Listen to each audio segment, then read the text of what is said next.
Is National Children's Dental Health Month. Here to chat with us live this morning, orthodontist and WildSmiles founder, Dr. Clark Stevens. Good morning to you.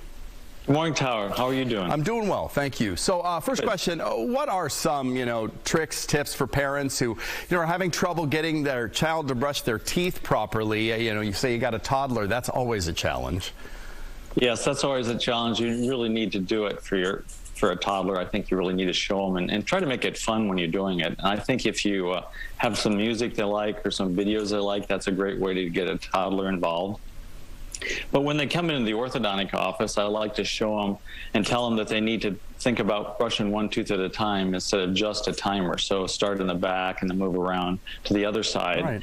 And with the WildSmiles braces that have different shapes, like Mickey Mouse and hearts and stars and a variety of other shapes, we like to tell patients that and parents just brush until you can see the shape. And so it makes it easy for the parent to have their child brush, and when they see the shape, they know they're clean. So that's a really great thing. Let me ask you about flossing in a child that young. Yes. It can be hard because their mouths are so small, and if you're a parent, you're trying to get in there, it can be difficult.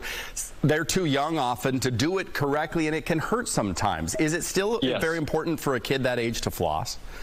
Yes, I think it is. I know sometimes with braces it's a little more difficult to floss, so I encourage parents and patients to think about using just a couple bristles of the brush and putting that interproximally between the teeth. They can feel it going in between the teeth, and that is sort of a flossing technique.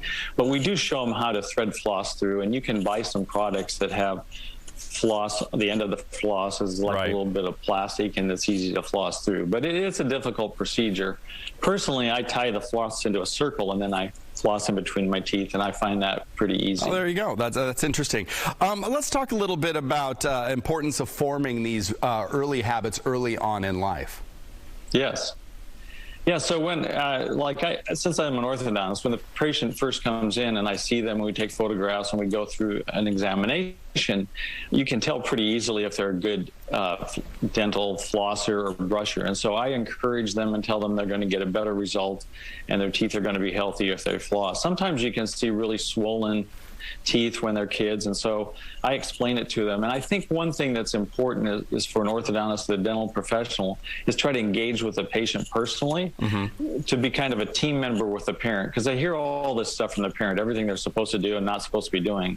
So if you can engage with that patient personally and kind of make them your friend, and then hear it from another adult, I think that's really encouraging for them. We got about 45 seconds left. I've always wondered this question. There are so many choices out there when it comes to toothpaste, whitening toothpaste, regular toothpaste, gel, paste, stuff with charcoal in it.